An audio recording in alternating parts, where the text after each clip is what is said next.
ছাত্রদলের কলেজ শাখা যুগ্ম আহ্বায়ক থাকের নেতৃত্বে বিশাল মিছিল আমাদের মধ্যে উপস্থিত রয়েছে। সভাপতি ইমনের মোবাইল হারিয়ে গেছে, আপনারা সবাই সতর্ক থাকবেন। এ পর্যন্ত যত নির্বাচন হয়েছে কোন নির্বাচনে ভোটের মাধ্যমে হয় না।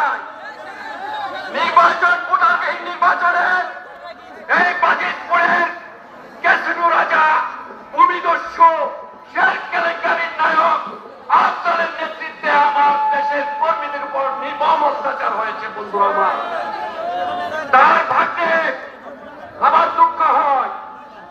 আমাদের কি নির্মম পরিহাস!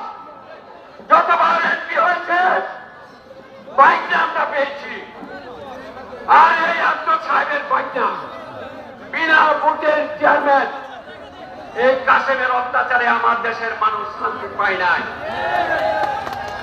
এই ভোটটা সিন্ডিকেট, বিচার সিন্ডিকেট, রেজাল্ট সিন্ডিকেট, মাদ্রাসা মসজিদ, সেইটা তো অপরাধ না। এই গণতান্ত্রিক দেশে গণতান্ত্রিক ভাবে মানুষ তার কথা বলবে, তার ভোটটা দিবে, সেটাও পারবে না, সেটা হতে পারে না। আমি আশ্বস্ত করতে চাই, এদেশের কৃষক, শ্রমিক, সাধারণ মানুষ হচ্ছে আমাদের ভোটার চালিকা শক্তি। তাদের হিসাব মতো তারা বিক্রি করবে। কোন মাস্টার চাঁদাবাজ কেউ আপনাদের উপর অত্যাচার করতে পারবে না। আর যদি কেউ করতে চায় তাদের পিঠের চামড়া থাকবে না।